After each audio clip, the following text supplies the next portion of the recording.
Paz do Senhor, sou o pastor Juliano Fraga, está no ar mais uma vez o programa Fora da Caixa. Esses dias ficou um pouco fora do ar o programa Fora da Caixa, boicotaram o meu canal do YouTube, mas está tudo certo. Glória a Deus por tudo, pelo programa Fora da Caixa, por você que nos assiste, comenta, compartilha e se inscreve em nosso canal. Deus abençoe a todos os inscritos deste canal. E voltando com o programa Fora da Caixa, depois de algumas quintas-feiras fora do ar, está aqui comigo ele, pastor, professor Ivan Santos, o mestre dentro da escatologia bíblica. Seja bem-vindo, pastor Ivan. Pastor Juliano Fraga, é um prazer, mais uma vez, retornarmos a esta programação, onde, como de praxe, vamos falar mais um pouco sobre escatologia. A gente já não gosta nada, de falar de escatologia. Vamos lá, então. Nem um pouco. Nem um pouco. Pastor Ivan, como que nós podemos enxergar a escatologia dentro da patrística? Difere muito da escatologia que nós temos hoje? Porque existe uma ideia de que a escatologia na patrística ela era completamente pós-tribulacionista. Mas vamos por parte. A escatologia da patrística difere da escatologia que nós temos hoje? Isso é uma pergunta muito boa, porque quando nós fazemos uma análise da escatologia que temos hoje, independente do viés escatológico, seja o amilenismo, especificamente dentro do pré-milenismo, que nós temos o pré-milenismo histórico, que é pós-tribulacionista, e temos o pré-milenismo dispensacionalista, que é pré-tribulacionista. Quando nós vamos fazer uma comparação entre o que temos hoje e o que havia ali na patrística, há muitas distinções, inclusive dentro do esquema pós-tribulacional, que é denominado hoje de pré-milenismo histórico. Então, antes de falarmos aqui sobre alguns pais, que por seus inscritos nós percebemos ali traços de pré-tribulacionismo, embora o pós-tribulacionista não aceite isso, e nós vamos analisar esses textos. Nós vamos fazer aqui rapidamente uma comparação, uma análise desses esquemas escatológicos hoje e como eles eram na patrística, Por exemplo, os não dispensacionalistas ou qualquer opositor ao pré-tribulacionismo, ele vai dizer que todos os pais eram pós-tribulacionistas. Então, a partir desse princípio, eles vão alegar que não há nenhum indício de pré-tribulacionismo na patrística. Um outro argumento que é muito comum utilizado pelos opositores ao pré-tribulacionismo é que não existe sequer qualquer traço de dispensacionalismo ou pré-tribulacionismo antes de John Nelson Darby. Aquela ideia toda, Darby extraiu os seus conceitos escatológicos de Margaret MacDonald, Manuel Lacunza, Edward Irving e por aí vai. O outro detalhe é que, em relação ao pós-tribulacionismo, comparando com o período da patrística, o pós-tribulacionismo de hoje, basicamente, ele crê que a igreja passará pela grande tribulação e será arrebatada por ocasião do segundo advento. Nesse sentido, o arrebatamento antes da segunda vinda é vista por eles como... Essa doutrina é enxergada como sendo uma teoria de uma vinda de Cristo em diversas fases. Inclusive, essa é uma das acusações também feita pelos opositores ao pré-tribulacionismo contra os pré-tribulacionistas, principalmente os pré-tribulacionistas clássicos, que basicamente defendiam a perspectiva da vinda de Cristo ou a segunda vinda em duas fases, fase A e fase B. Quanto ao pré-tribulacionismo de hoje, a crença básica é que a igreja será arrebatada antes da ira vindoura, algo que é muito claro, por exemplo, em 1 Tessalonicenses 1:10, 5:9 e assim por diante. O pré-tribulacionismo de hoje, especificamente o revisado, ele vai enfatizar que o arrebatamento da igreja é um evento distinto do segundo advento, não sendo, então, uma fase A ou B do mesmo evento. Outra característica do pré-tribulacionismo é a crença de que no período tribulacional há os santos, os justos, os salvos, e estes são, de fato, perseguidos pelo anticristo. Estes vão sofrer as consequências dos juízos divinos, direta e indiretamente. Então, é muito importante destacar isso. Nenhum pré-tribulacionista hoje nega a realidade da perseguição aos santos no período tribulacional.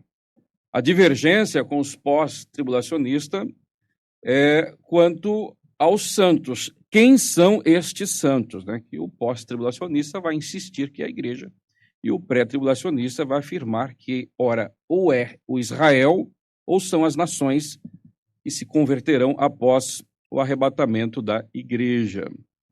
Então, seguindo essa perspectiva, haverá uma ressurreição dos justos após a segunda vinda. Essa é uma crença comum dentro do pré-tribulacionismo. Há uma ressurreição de justos após a segunda vinda. É muito importante destacar esse ponto, após. Né? E o que nós devemos também salientar é que o que existe historicamente de pré-tribulacionismo antes de John Nelson Darby é algo rudimentar. Então, assim, nós vamos trabalhar aqui já na sequência alguns conceitos ou ideias pré-tribulacionais nos pais, mas jamais o pré-tribulacionista afirma que qualquer traço de dispensacionalismo ou pré-tribulacionismo antes de Darby, especificamente na patrística, é idêntico ao que existe hoje. São os mesmos textos que são defendidos, são as mesmas passagens bíblicas que são usadas para defender o pré-tribulacionismo. Não, de forma alguma. E é curioso destacar também que, de igual forma, o pós-tribulacionismo que existe hoje, dentro da corrente pré-milenística, ele é bem distinto e diferente também daquele que existiu na patrística. Em relação à escatologia propriamente dita, né, ali no período antiniceno, aqueles pais que eram pré-milenistas, os pontos básicos são: a igreja já estava na tribulação, isso é muito importante. Ainda que um pai ele venha trazer indícios de uma perspectiva pré-tribulacionista, ou aqueles que apontam mais para uma direção pós, todos acreditavam que, de uma certa forma, a igreja já estava vivendo a grande tribulação, ou parte, ou início desta tribulação. Esse é o motivo, por exemplo, pelo qual John Walvoord corretamente vai trazer ali um termo para a perspectiva desses pais que se chama intratribulacionismo. Porque, de uma certa maneira, eles já acreditavam que as perseguições que estavam sofrendo já era ali, de uma certa forma, a grande tribulação, talvez no seu início. E eles também faziam uma distinção, que haveria, em breve, a qualquer momento, uma futura tribulação mais intensa. E é isso que nós vamos trabalhar. Ao mesmo tempo que eles defendem que a igreja está sendo perseguida, está vivendo um período tribulacional, mas eles acreditavam em um período futuro de intensa tribulação sem igual. O outro ponto que esses pais defendiam é que o anticristo poderia se manifestar a qualquer momento. Alguns já acreditavam que o imperador poderia ser o anticristo.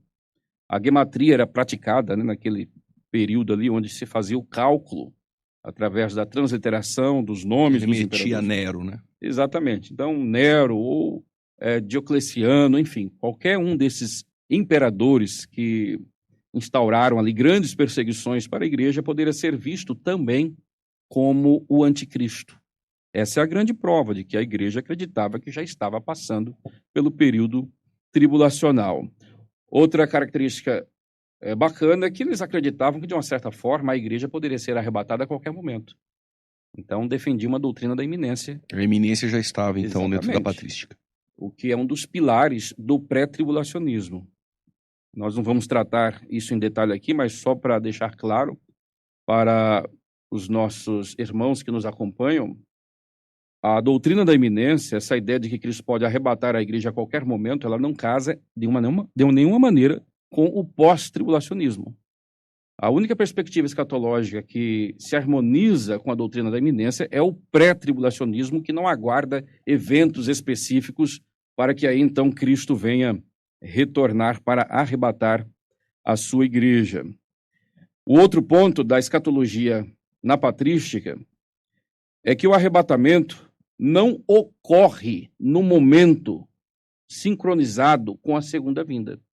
Mesmo aqueles pais que já tinham traços e tendências pós-tribulacionistas, em nenhum momento eles vão descrever a igreja sendo arrebatada no ato da segunda vinda de Cristo ali, Apocalipse, capítulo 19, a partir do versículo de número 11. É muito importante destacar esse ponto.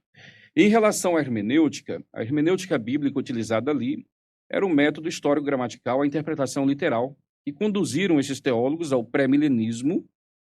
Entretanto, essa hermenêutica ela não era consistente, né? Já havia ali traços de uma hermenêutica semi-alegórica, né? O alegorismo já estava ali enrustido, inclusive nesses pais que eram pré-milenistas, né? Por esse motivo que depois o pré-milenismo acaba e o amilenismo, que é fundamentado praticamente no alegorismo, né, na interpretação espiritualista do texto do Antigo Testamento, toma cena e o pré-milenismo praticamente deixa de existir já ali a partir do quarto século.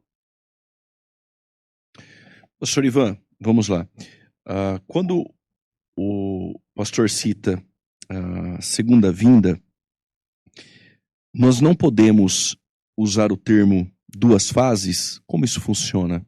Existem pré-tribulacionistas que defendem uma segunda vinda em duas fases. O dispensacionalismo clássico ainda usa, poucos usaram, o revisado não usa. É um erro usar a questão de fases? Como que você enxerga? Não, eu não entendo como um erro, não chega a ser um erro. Não é uma heresia, nem mesmo um erro teológico, por assim dizer, que venha comprometer o pré-tribulacionismo.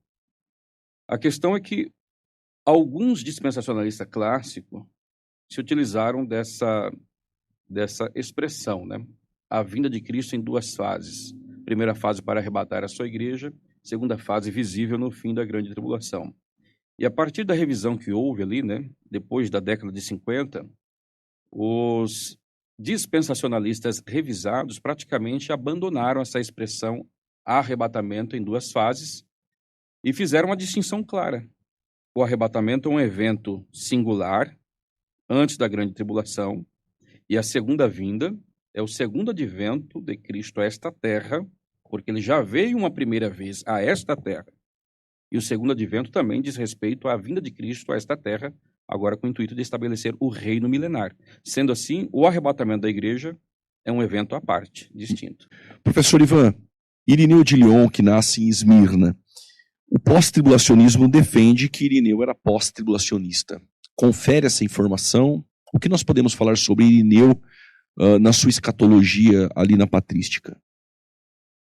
Irineu, eu creio que é um dos teólogos mais disputados quando se trata sobre escatologia, porque escreveu amplamente sobre essa disciplina teológica. E, obviamente, que o pós-tribulacionista, de perspectiva pré-milenista, ele vai tentar trazer Irineu dentro do sistema pós-tribulacionista.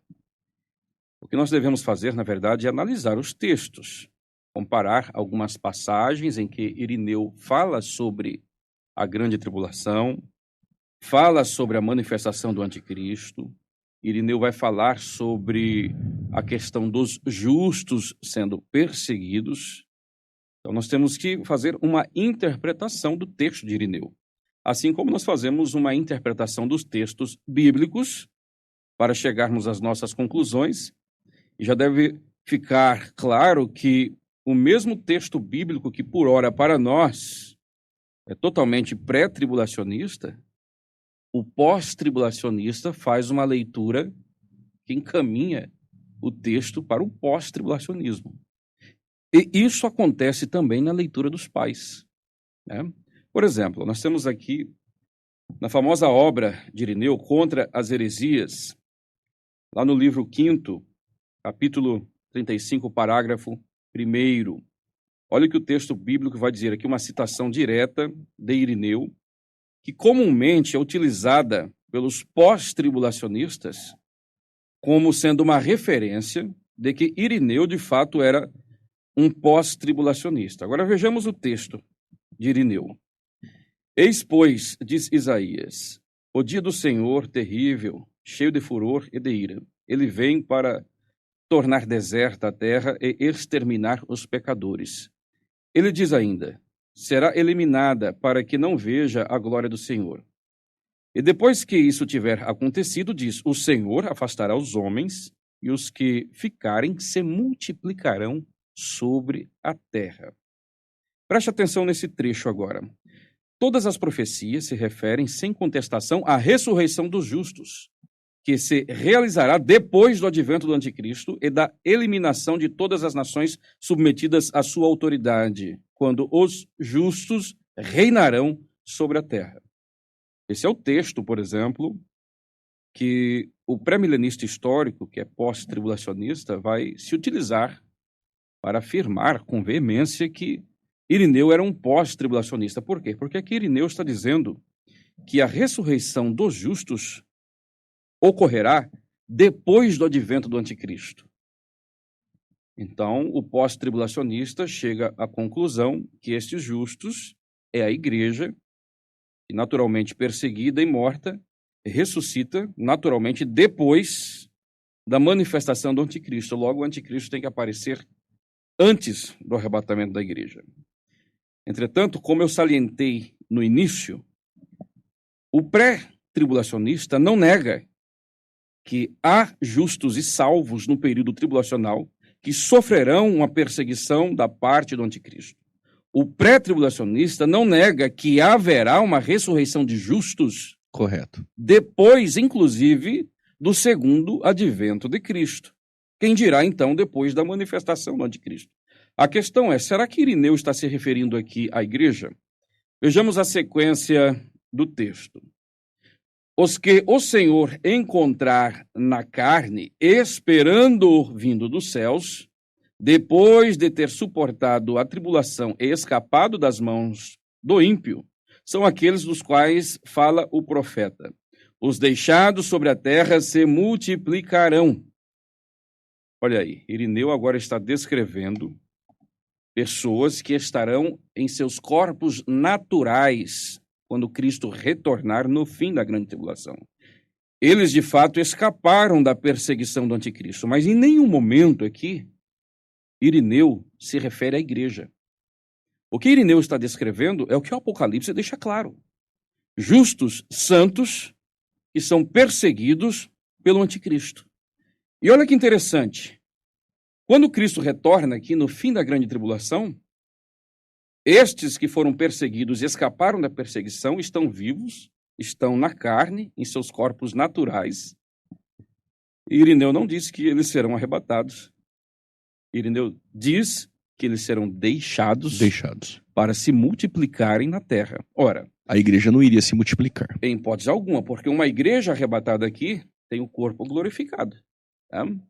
E como é que alguém em corpo glorificado vai se multiplicar na terra? Porque essa é uma das características do reino milenar. E, aliás, essa é a grande pedra no sapato de todo pós-tribulacionista que insiste em defender o pré-milenismo, mas adota essa perspectiva em relação ao tempo do arrebatamento. Isso é, a igreja é arrebatada no fim da grande tribulação. Então veja que Irineu não comete este erro aqui. Aqui ele está falando de Cristo retornando, e os que sobreviverem à perseguição do anticristo entrarão no reino milenar em seus corpos naturais, porque não foram arrebatados. Essa é uma perspectiva pré-tribulacionista. Exatamente, isso é o que o pré-tribulacionismo defende. Porque para o pós, todos os santos são arrebatados, corpo glorificado. Esses deixados aqui na terra teriam que ser necessariamente ímpios, mas não é o que Irineu está deixando claro aqui. São salvos, foram perseguidos, escaparam, sobreviventes. Exatamente, sejam eles judeus ou gentios, e é eles que entram. E um arrebatamento aqui acaba com essa possibilidade. Exatamente. Porque todos têm o corpo glorificado. Aliás, acaba com o julgamento das nações, né? Porque um arrebatamento aqui, os justos, as ovelhas já são retiradas em corpos glorificados, só sobram ímpios. Em nenhum momento a Bíblia sugere que ímpios entram em seus corpos naturais para desfrutarem do milênio. Essa é uma profecia primariamente para Israel. Os textos do Antigo Testamento são muito claros em relação a isso. Com certeza. Outro ponto, nós temos aqui também, no livro 5º, parágrafo 30,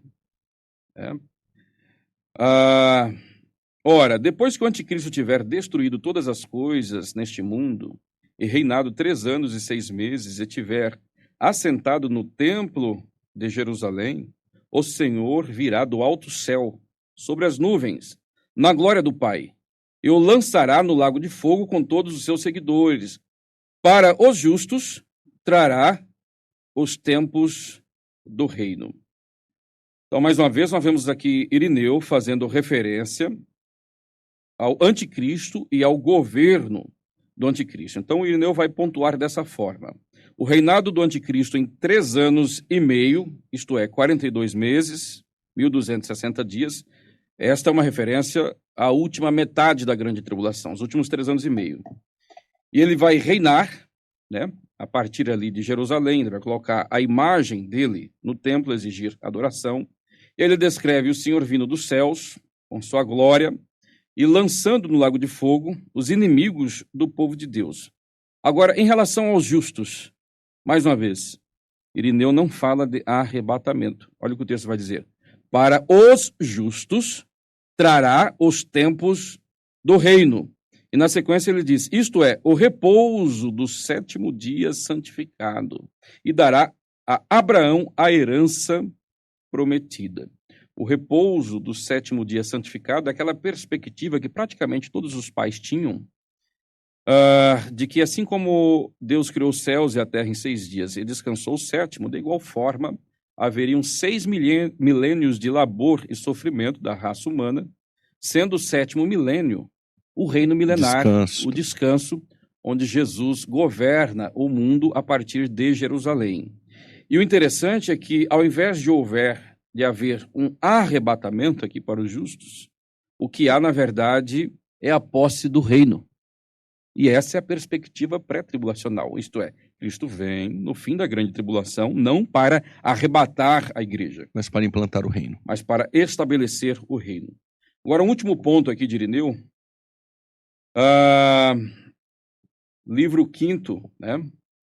Aqui no parágrafo 28, o que seria aqui o verso 4, né, por assim dizer.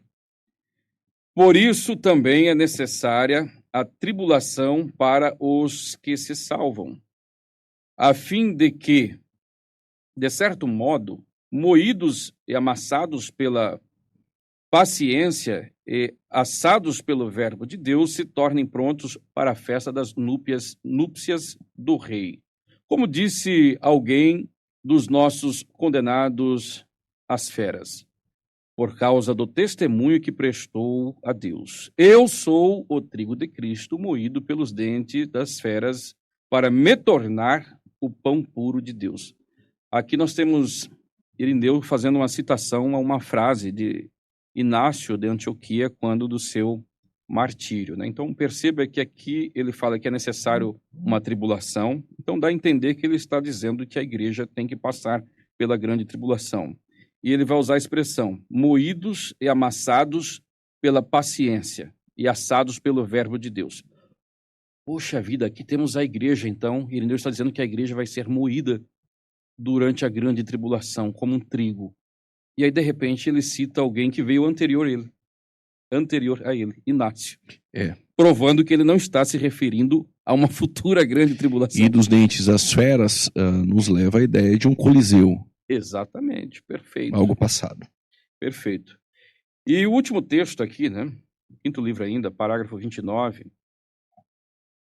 Nós temos aqui uma citação de Irineu, onde nós vemos, então, um forte indício de um pré-tribulacionismo em Irineu. Vale destacar sempre que esses pais entendiam que, de uma certa forma, a igreja já estava enfrentando a tribulação, havendo, contudo, um momento de tribulação mais intensa no futuro. Em relação a essa tribulação mais intensa, olha o que Irineu vai dizer aqui.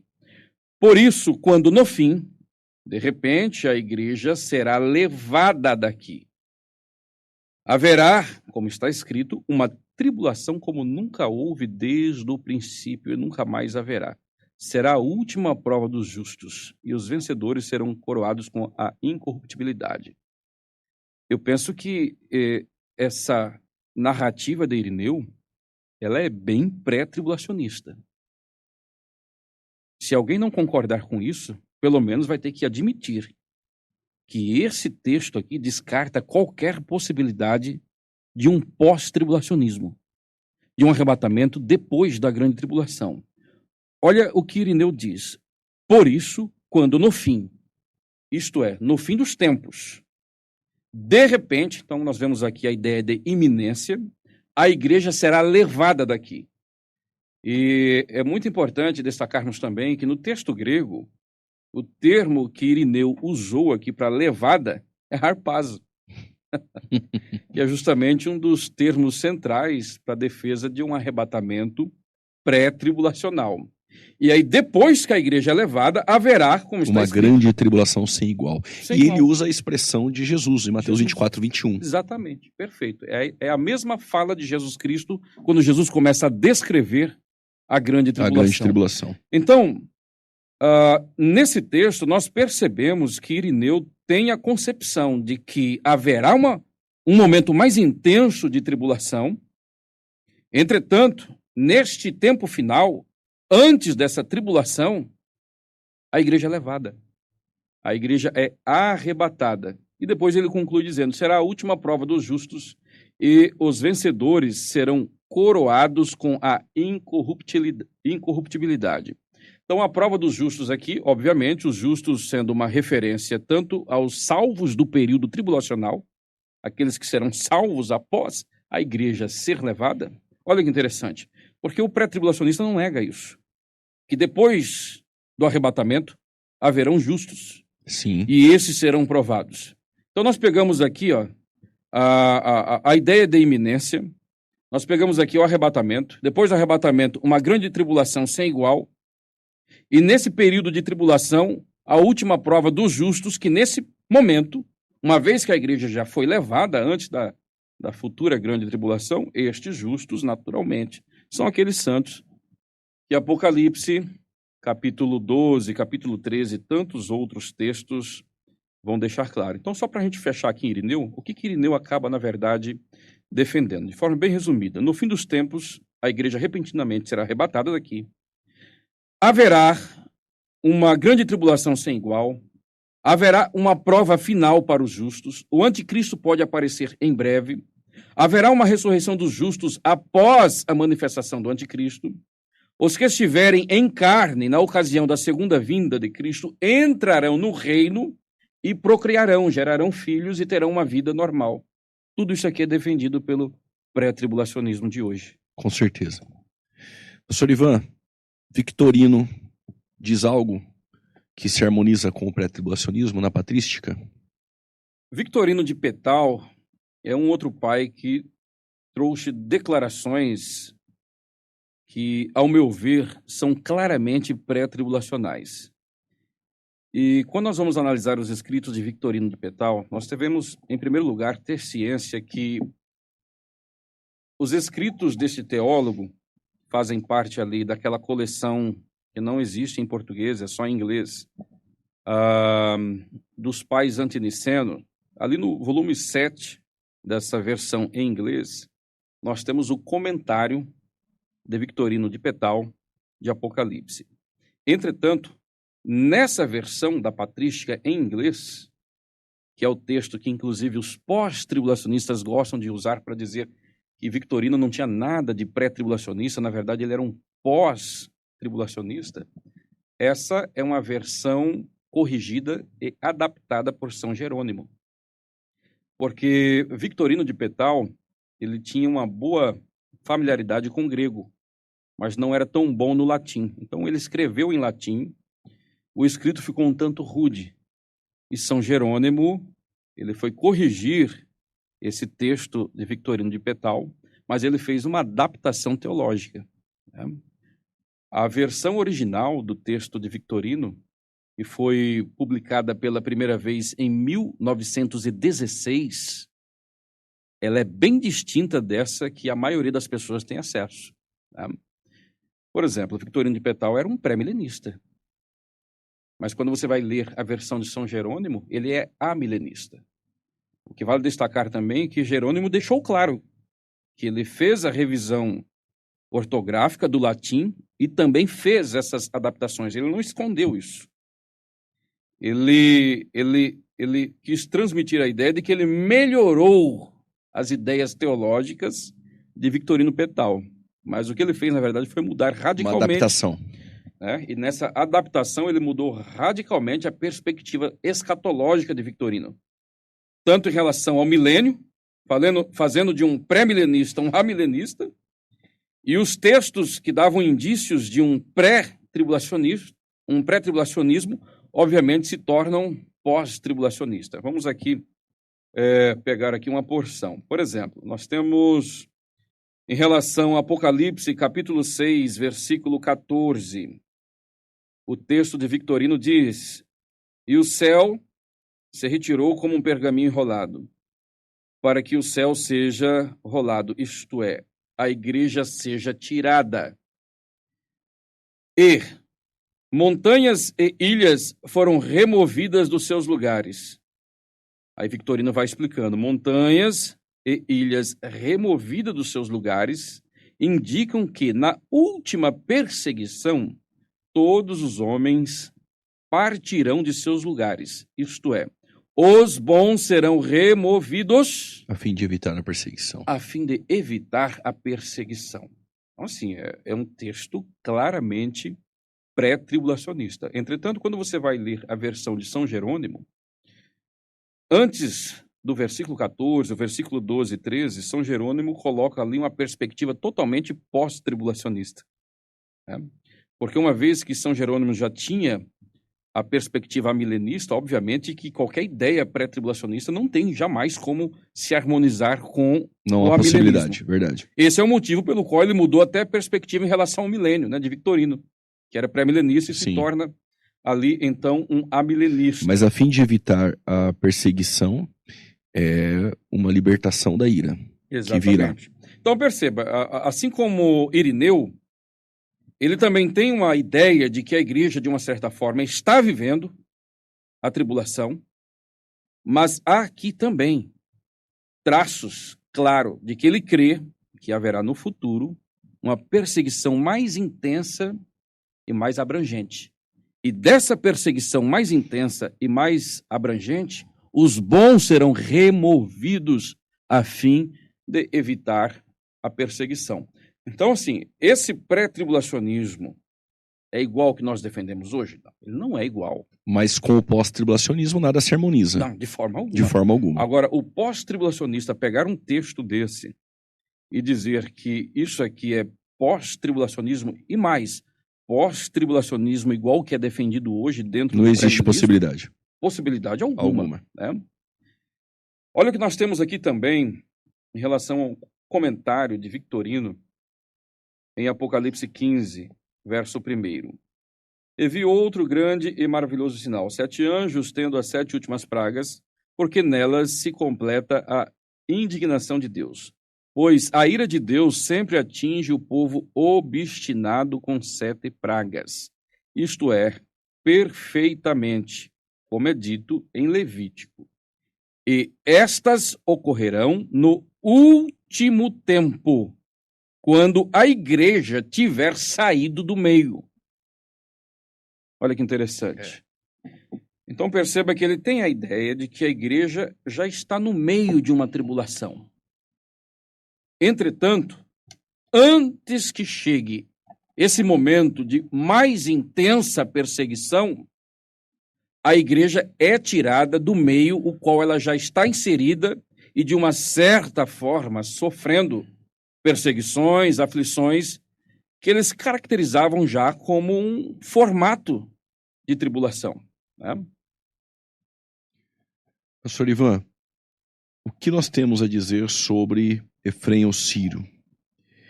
É possível defender o pré-tribulacionismo nas passagens dele?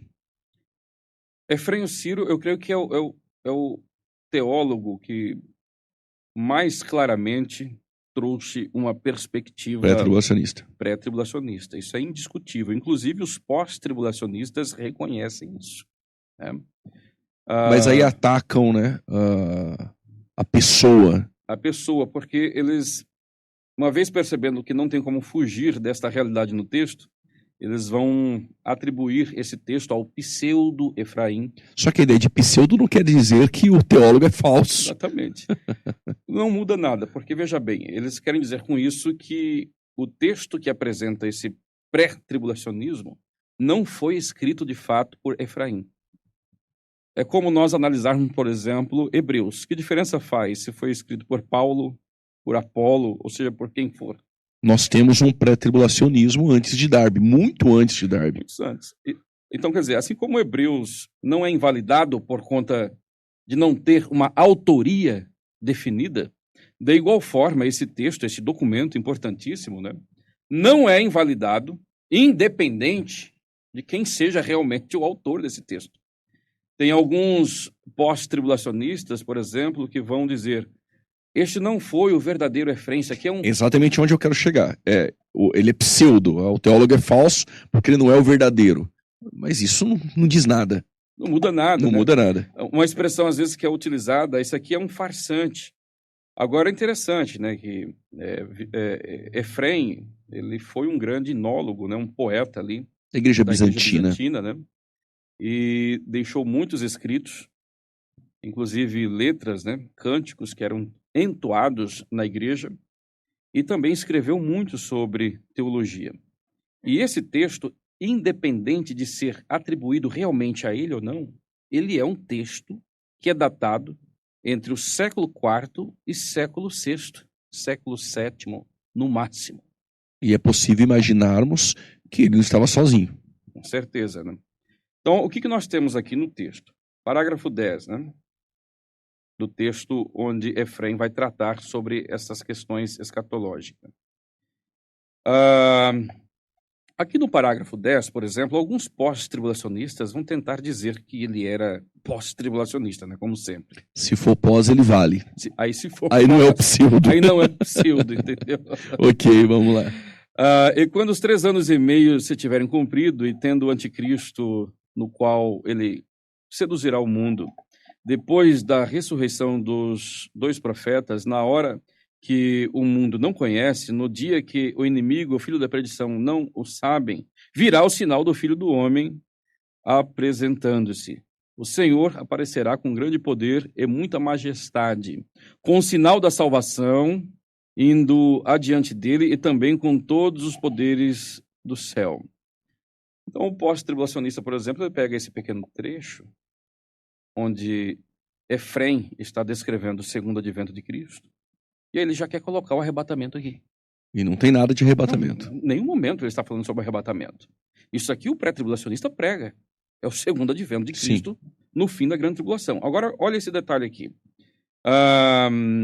Com o sinal da salvação indo diante dele e também com todos os poderes do céu, com todos os coros de anjos e com os que trazem nos ombros o sinal da Santa Cruz. Olha que Jesus está vindo já com um povo aí, né? Com um povo que traz nos ombros o sinal da Santa Cruz. Então, está vindo com a igreja. Com a igreja. Então, aqui não tem nada de pós-tribulacionismo. Enfim, depois há algumas exortações aqui de Efrém, né, quanto à vigilância e por aí vai. Agora, olha que interessante o parágrafo 2. Esse parágrafo é a grande pedra no sapato do pós-tribulacionista, que faz com que eles venham tentar diminuir esse documento, esse escrito, e tentam negar a autoria como sendo, de fato, de Efrém. Olha o que esse parágrafo 2 diz. Devemos entender de maneira completa, portanto, meus irmãos, o que é iminente ou próximo. Já tendo havido fomes, pestes, movimentos violentos entre as nações, sinais que foram preditos pelo Senhor, já se cumpriram e não há qualquer outro que reste, exceto o aparecimento do ímpio no término do reino romano. Porque então estar preocupado com as coisas deste mundo? E por que deixar nossa mente fixa nas concupiscências do mundo ou nas ansiedades das eras? Por que então não rejeitar todo o cuidado das atividades mundanas e nos prepararmos para o encontro do Senhor Cristo, para que Ele nos tire da confusão que assolará o mundo? Então, percebemos aqui uma ideia de que Cristo nos tirará da perseguição que assolará o mundo, isto é, Efrém tem a ideia de que a igreja não participará desse momento final, onde haverá grandes assolações, que vai assolar todo mundo. Agora veja este outro trecho do parágrafo. Porque todos os santos e a eleita do Senhor serão reunidos antes da tribulação que há de por vir, e serão levados ao Senhor, para que jamais vejam a assolação que virá ao mundo por causa dos pecados. Aqui é inevitável a ideia de que é pré-tribulacionista.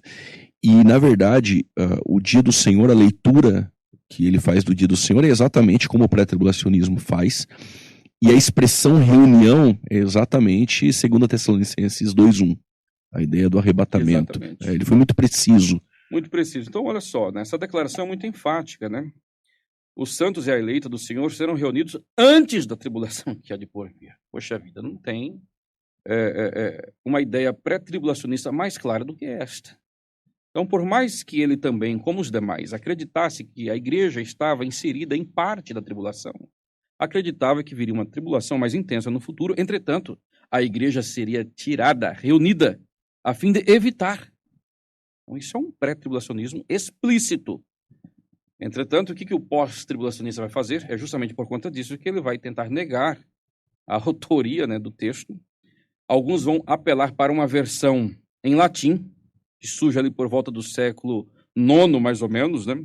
E que esse escriba foi quem fez essas alterações. Isso é interessante, porque mostra, então, que existe um outro pré-tribulacionista. Exatamente. Antes de Darby, né? E, aliás, é toda uma questão de uma crítica textual, né? Em cima dos textos originais de Efrém, como também dessa tradução para o latim. Eu estou, inclusive, trabalhando em um texto que eu estou escrevendo, onde nós comprovamos de A a Z. E, na verdade, todos os textos apontam esta realidade, essa perspectiva que esse teólogo tinha de que a igreja seria, de fato, isenta de uma futura e intensa tribulação que viria no fim. Né? Não tem como fugir dessas conclusões a partir desse texto.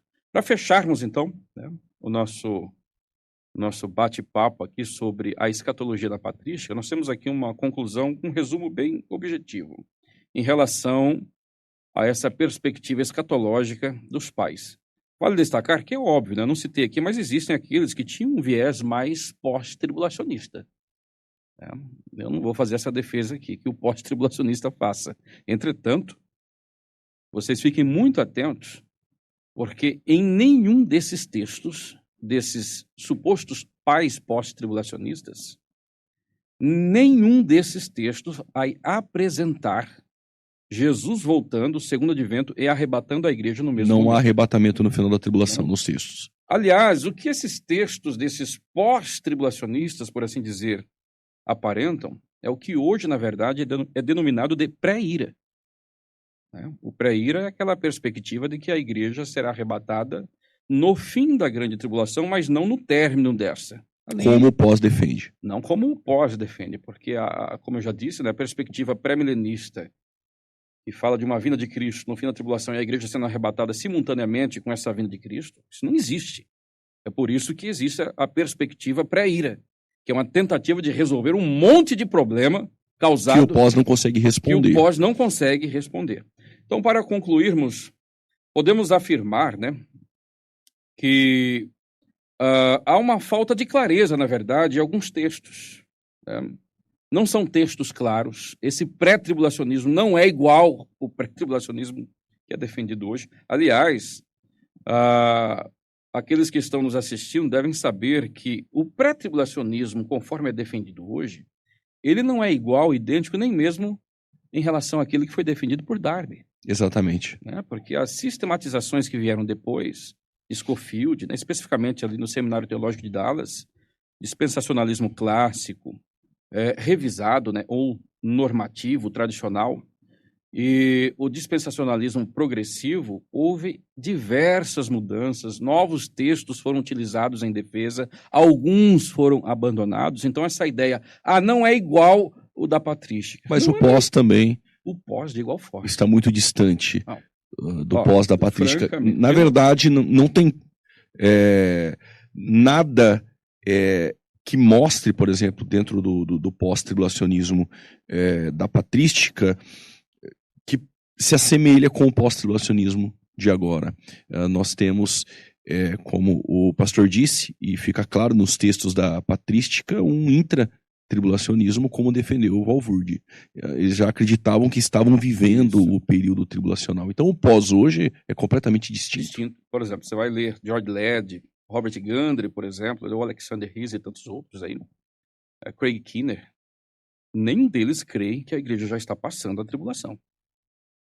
E esse pós-tribulacionismo lá da patrística, que esses pré-milenistas históricos hoje tentam se amparar, eles acreditavam que já estavam vivendo a tribulação. E a iminência é um problema seríssimo. Um problema seríssimo para o pós-tribulacionismo. Então, o pré-milenista histórico, né, o pós-tribulacionista de hoje, que tenta se apegar ao fato de que os pais eram pré-milenistas e pós-tribulacionistas, insinuando que o pós-tribulacionismo deles de hoje é igual àquele, ou eles não conhecem o pós-tribulacionismo da patrística, ou não conhecem o pós-tribulacionismo de hoje. Ou se conhecem ambos, ignoram, fingem que não conhecem. Mas não é de se esperar, porque os defensores do pós-tribulacionismo hoje, no Brasil, eles nunca leram uma obra pós-tribulacionista. E aí fica difícil de esperar alguma coisa sobre defesa em patrística. Eu acredito que seja muito difícil. Pois é muito interessante destacar esse ponto, né? Eu mesmo já tive o privilégio de conversar aí com os maiores defensores do pós-tribulacionismo dentro do pré-milenismo no nosso país, e ambos disseram para mim sem nenhum problema que nunca tinham lido sequer uma obra pós-tribulacionista, ou seja, não tinham lido nem George Led, que é o que tem disponível aqui em português. No entanto, que viajando aí Brasil, encontro alguns jovens, ou jovens que eu digo não é nem idade, jovens dentro do pós-tribulacionismo. E qualquer pergunta que você faz desmorona o pós-tribulacionismo destes. Por quê? Porque hoje são pós-tribulacionistas, porque alguém defendeu e ele gostou, mas eles não têm respostas. E pior do que isto, não ter respostas, percebe que é uma escatologia pós-tribulacionista completamente inventada. E aquilo que é inventado, qualquer pergunta fora daquela caixinha, eles não têm respostas. E isso me preocupou, porque é uma escatologia completamente diferente dos pós-tribulacionistas que nós conhecemos, que nós lemos, mas é uma escatologia cheia de pontos soltos. E aí, qualquer pergunta que você faz fora dessa caixinha, eles não têm respostas. Né? Então, eu percebo que o pós-tribulacionismo cresceu muito atacando o pré e levantando ainda alguns espantalhos e ficam chutando esses espantalhos. Eu sempre comento, às vezes, nos círculos de amizade, né, que o pós-tribulacionismo ele é uma espécie de parasita, né? Porque ele depende do pré-tribulacionismo. Exatamente, é isso aí. Eles sempre viveram disso, de acusações falsas, de ataque ao pré-tribulacionismo. Por conta de que o pós-tribulacionismo de hoje, na verdade, ele é mais recente do que o pré-tribulacionismo, porque foi uma resposta ao dispensacionalismo. Então, o pós-tribulacionismo de hoje ele é bem distinto daquele defendido pelos pais. E, em um certo sentido, o pré-tribulacionismo ele é mais recente em sua sistematização, conforme temos hoje. Depois vemos, então, os pós-tribulacionistas reagindo a essa sistematização dispensacionalista. Por exemplo, nós estamos aqui fazendo esse bate-papo. Se olhar aqui nos comentários do YouTube, ainda você vai encontrar alguém, um pós-tribulacionista, escrevendo, é inventado por Margaret MacDonald. E aí percebe a inconsistência histórica, o analfabetismo sobre o assunto. Ainda tem pessoas que dizem isso, com todas as informações que nós temos hoje.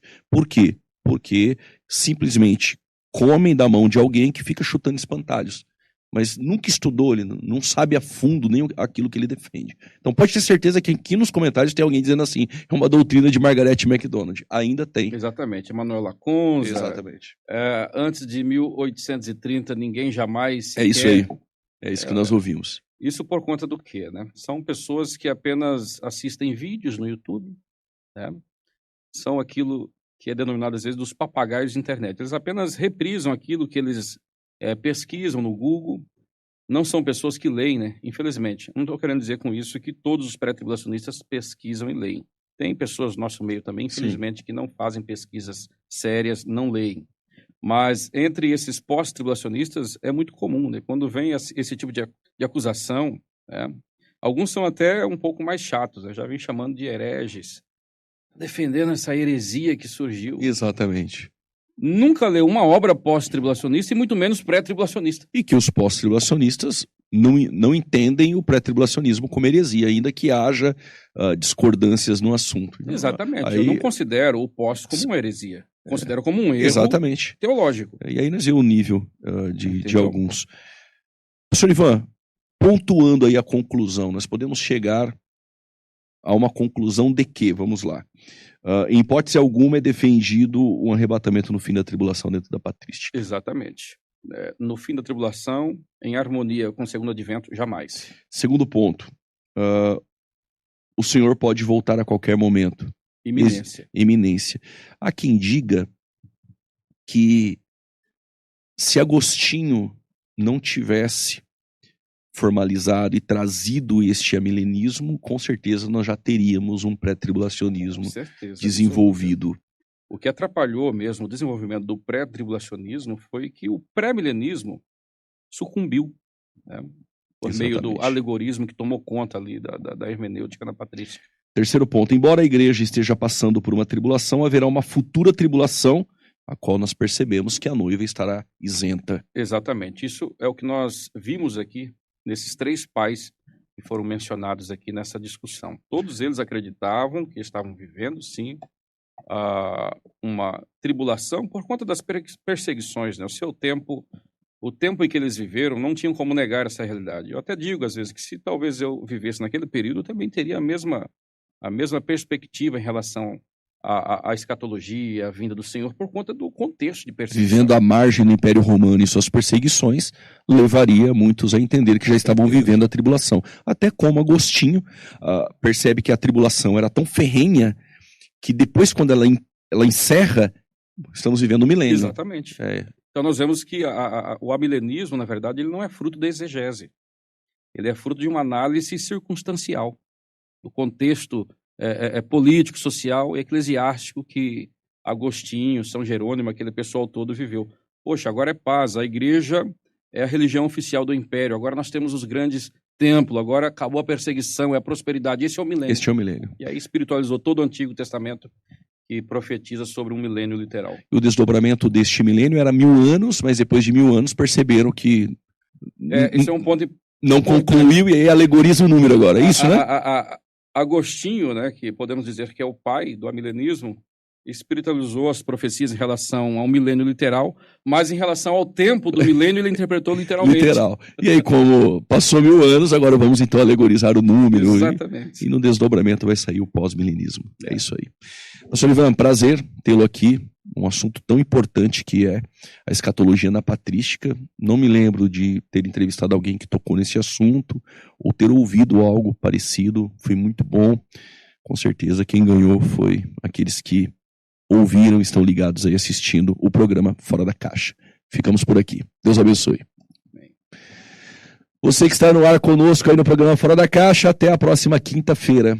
Que aula tivemos hoje. Pastor Ivan nos trouxe aí informações precisas da escatologia na patrística. Quer informações para levar o pastor Ivan, professor aí na sua igreja, para um seminário dentro da escatologia bíblica?